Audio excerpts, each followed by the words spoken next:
പത്മനാഭസ്വാമി ക്ഷേത്രത്തിൽ 13 പവൻ സ്വർണം കൊണ്ടുപോയ കള്ളനാര്? മോഷണമെന്നുറപ്പിച്ച് പോലീസ് എഫ്ഐആർ.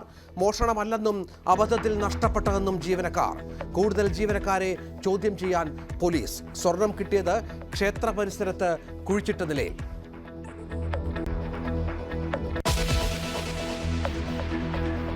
വെടിനിർത്തലിന് ശേഷവും ഡ്രോൺ അയച്ച പാകിസ്ഥാനെ പ്രതിഷേധമറിയിക്കാൻ ഇന്ത്യ. ഇന്നലെ പ്രധാനമന്ത്രിയുടെ പ്രസംഗത്തിന് പിന്നാലെ പ്രകോപനമുണ്ടാക്കിയത് 10 ഇടങ്ങളിൽ. ജാഗ്രത തുടരുന്നു. അതിർത്തി സംസ്ഥാനങ്ങളിലെ വിമാന സർവീസുകൾ നിർത്തി ഇൻഡിഗോയും എയർ ഇന്ത്യയും.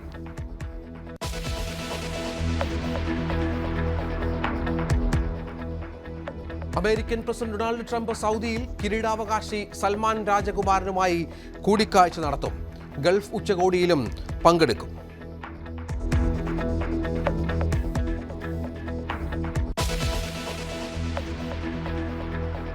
KPCC അധ്യക്ഷൻ സണ്ണി ജോസഫും ഭാരവാഹികളും ഡൽഹിയിലേക്ക്. ഹൈക്കമാൻഡുമായി കൂടിക്കാഴ്ച വൈകിട്ട് 4-ന്. തെരഞ്ഞെടുപ്പുകളുടെ ഒരുക്കം പ്രധാന ചർച്ച.